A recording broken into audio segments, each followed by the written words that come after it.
주옵소서. 예수님 이름 받도록 축복하며 기도하옵나이다. 아멘. 할렐루야. 특별히 오늘부터 이제 명절이 시작됩니다. 우리의 고유 명절, 온 가족이 함께 모여서 또 이제 서로 그리움과 서로 사랑과 또 행복한 시간을 갖는 날입니다.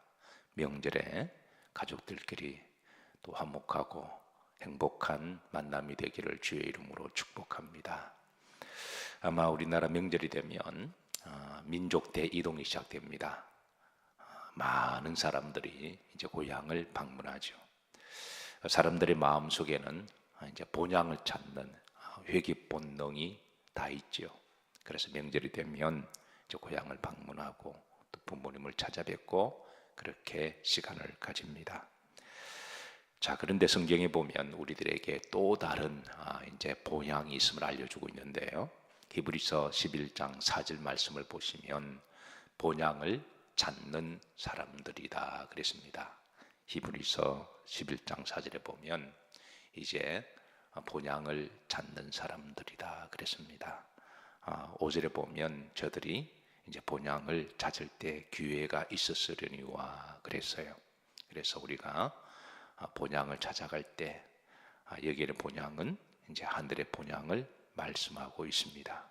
그리고 그 다음 6절의 말씀, 16절의 말씀 보시면 저들이 마침내 더 나은 본향을 찾았다라고 그랬습니다. 하나님은 그들을 위하여 한 성을 예비하셨느니라 그러셨습니다. 우리가 육적인 고향이 있습니다. 그래서 명절이 되면 이제 육적인 고향으로 어떤 사람은 그러시더군요. 서울에서 명절에 용인까지 가는데 5시간 걸렸다고 그럽니다. 평소에 같으면 한 30분 정도 갈 수 있는 거리를 5시간이 걸림에도 불구하고 그렇게 이제 가는 것은 바로 이제 우리 고향을 찾아가기 위함이죠. 그러니까 육적으로 고향을 찾는 마음이 있듯이 하나님께서는 우리들에게 영적인 고향을 두셨습니다. 그 고향은 바로 하늘나라인 줄로 믿으시기를 주의 이름으로 축복합니다. 그래서 우리에게는 이제 이 고향을 찾을 수 있는 기회를 주셨는데, 그래서 이 기회를 우리가 놓치게 되면 우리가 하늘의 더 나은 본향을 찾을 수가 없죠. 우리 믿는 사람들은 궁극적으로 하늘의 본향을 찾아가는 사람들입니다. 그리고 고향에 가면 부모님이 계십니다. 사실은 고향을 방문한다고 하는 것은 이제 부모님을 찾아뵙는 것과 같은 말이죠. 재미있는 것은 태어난 고향에 부모님이 안 계시고 부모님이 타향으로 이제 이주를 하시면 또 부모님이 계신 곳으로 찾아가는 거죠. 그래서 부모님이 계신 곳이 사실은 고향이기도 해요. 그래서 우리의 영적인 영원한 우리의 아버지는 부모님은 하나님이신 줄로 믿습니다. 그래서 우리가 육신의 명절을 당할 때마다 우리가 고향을 찾고 부모님을 찾아가듯 우리 그리스도인들은 영적으로 우리의 영원한 본향은 하늘나라이고 그리고 하나님 아버지임을 다시 한번 우리가 기억하고 본향을 찾는 사람들이라. 히브리서 11장 말씀 보시면 16절에 14절에서 16절까지 말씀 보시면 우리 한때 믿음으로 살았던 우리의 믿음의 선조들은 다 본향을 찾는 사람들임을 알려주고 있습니다.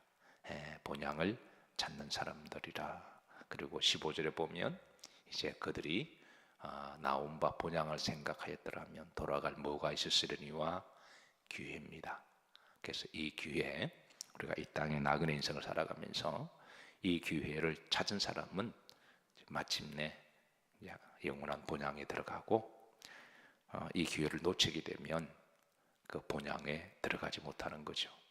그래서 우리 그리스도인들은 본향을 찾는 사람들임을 기억하시고, 그래서 이런 자들에게 16절에 보면 하나님이 더 나은 본향을 우리에게 주사 후림절에 마침내 그들을 위하여 이 본향을 주셨다라고 하신 말씀을 꼭 기억하시고, 이번 명절에 이제 가족들끼리 행복한 또 화목한 그런 좋은 시간들을 많이 가지시고, 혹시 가족들 중에 누구라도 아직 복음을 알지 못하는 분이 계시면 내가 좀 더 숨기고, 내가 좀 더 수고하고, 내가 좀 더 잘 살펴서, 그래서 가족들에게 복음의 씨앗을 잘 뿌리시고, 그리고 가족들 중에도 이제 때가 되면 하나님이 마음을 열어주셔서 이제 모두가 다 인과 기도 되시고, 또 영원한 본향을 사모하시는, 답을 얻으시는 명절이 되시기를 주의 이름으로 축복합니다.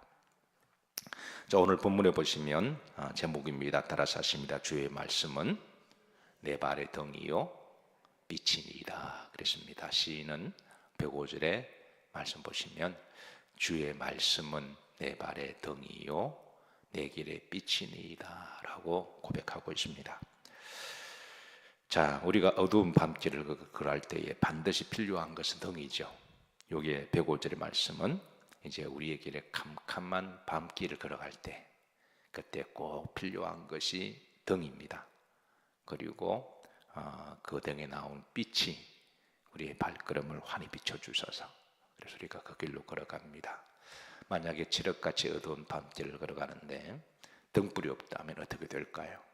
그러면 한 치 앞도 보지 못하고 때로는 넘어지기도 하고, 그리고 무릎이 깨지기도 하고, 그리고 앞에 뭐 강도가 있든 아니면 도둑이 있든 아니면 짐승이 있든 웅덩이가 있든 우리가 알지 못해서 반드시 가다 보면 등불이 없으면 넘어지기도 하고 큰 일을 당할 수가 있습니다.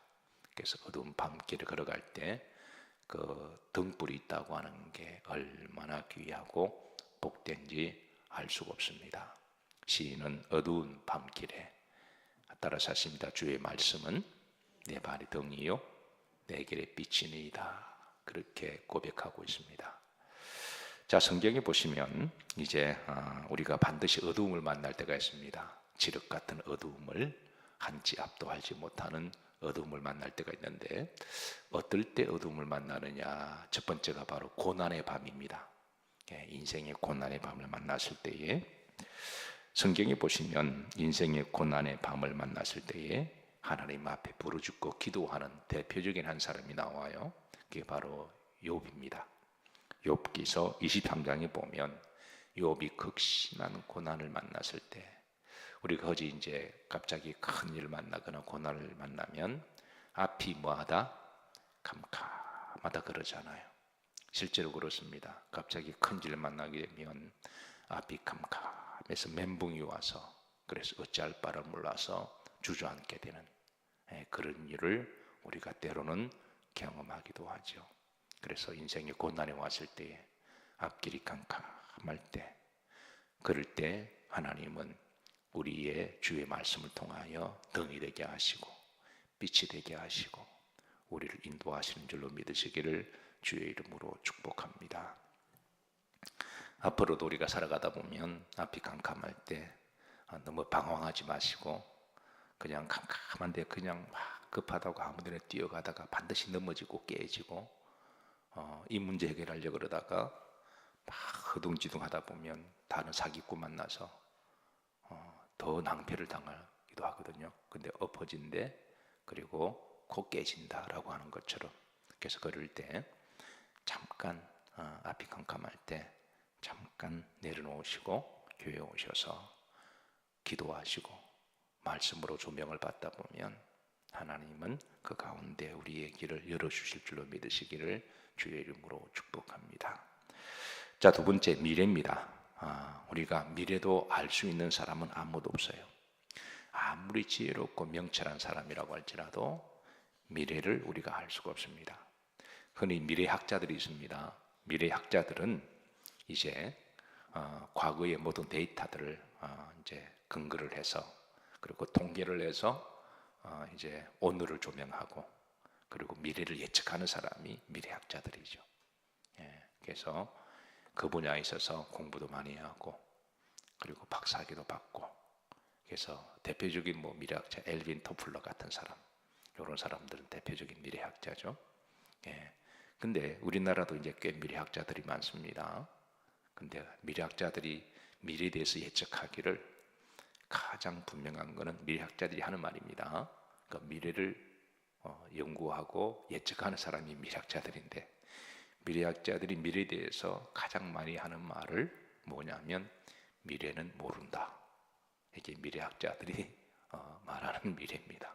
그러니까 아무리 과거의 역사를 공부하고 통계를, 빅데이터를 가지고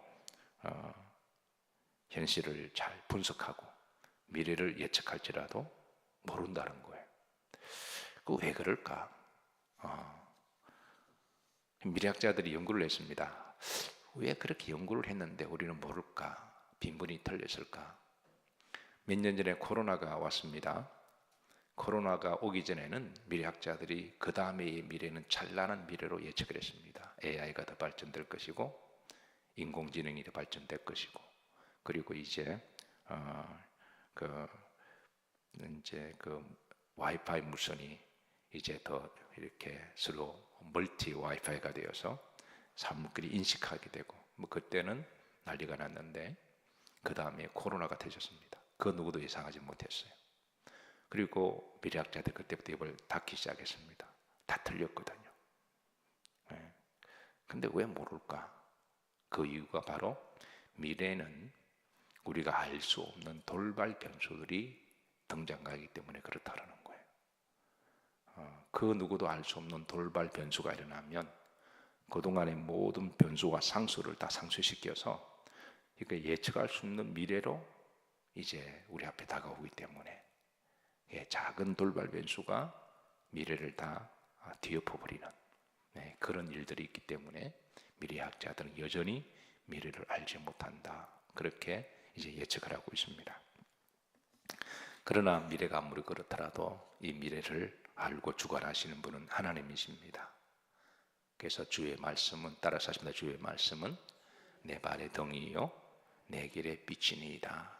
우리가 한치 앞날도 알 수 없지만, 그러나 내일 일은 우리가 알지 못하지만, 그러나 하루하루 믿음으로 살고 미래도 하나님께 맡기고 우리가 기도하고 순종하면 선하시고 좋으신 하나님께서 때를 따라 길을 인도하시고 우리들에게 좋은 길로 인도하실 줄로 믿으시기를 주의 이름으로 축복합니다.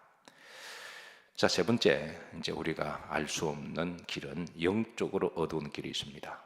사탄은 때로는 영적으로 우리 눈을 어둡게 하고 길을 헤매게 하고 잃어버리게 합니다. 그래서 어떤 사람은 이제 자기도 모르게 무당을 찾아가기도 해요. 무당을 찾아가기도 하고, 그리고 우상을 숭배하기도 하고, 어떤 사람은 영적 길을 잃어버리고 그냥 카세라케라, 될 대로 되라, 그래서 그냥 마음대로 사는 사람들이 있습니다. 그래서 하나님께서는 우리들에게 이런 고난의 밤을 만났을 때, 그리고 또 미래에 대하여, 그리고 영적으로 우리가 길을 잃어버렸을 때 그때 우리에게 등불을 주시는데, 그 등불이 바로 주의 말씀인 줄로 믿으시기를 바라고, 그래서 말씀을 붙들고 기도하고 또 하루하루 주신 사명 잘 감당하고 순종하고 그렇게 살아가다 보면 하나님이 때를 따라 우리에게 길을 비춰주시고 우리보다 때로는 먼저 가시고 그리고 인도하시는 하나님이십니다. 성경은 미래에 대해서 광야길로 비유를 합니다. 광야길은 아무리 우리 선배들이 앞에 가서 길을 걸어갔다고 할지라도 사막은 길을 걸어가면 발자국이 보이잖아요. 그래서 먼저 간 이제 선조들이 간 길을 뒤에서 발자국을 따라간다고 할지라도, 그래서 앞에서 이렇게 했더니 성공했더라, 이렇게 했더니 돈을 벌었더라, 이렇게 했더니 집을 샀더라, 그래서 그 사람을 따라 주식도 투자하기도 하고 그 사람을 따라 좋은 데 가기도 하고, 그래서 그 길을 졸졸졸 따라가지만 물론 인간의 역사적 경험은 필요합니다. 근데 광야라고 하는 것은 밤에 바람 한번 싹 불면 앞에 먼저 간 흔적은 다 없어집니다. 그래서 역사의 바람이 한번 싹 불면 인간이 그동안 습득했던 모든 경험과 지나온 족적들이 미래에 싹 없어지고, 그래서 우리는 새로운 길을 가야 돼요. 그래서 우리가 과거 경험을 무시하는 것은 아닌데 참고는 하더라도 역사의 바람이 불면 이 또한 다 사라지는 것이 인생임을, 이게 이제 돌발 변수죠. 이게 다 사라지기 때문에, 그래서 우리에게 둯대를 주시고 우리에게 방향성을 주신 우리 하나님만을 바라보고 믿음으로 한 발 한 발 나가다 보면 하나님은 때로는 길을 개척하시고 열어주셔서 마침내 이제 우리가 사모하는 그 본향으로 인도하셔서 하나님께서 한성을 예비하심을 믿으시기를 바라고, 이 늘 여러분의 여정 가운데 늘 말씀과 믿음과 성령으로 하루하루 복되게 기쁘게 감사하게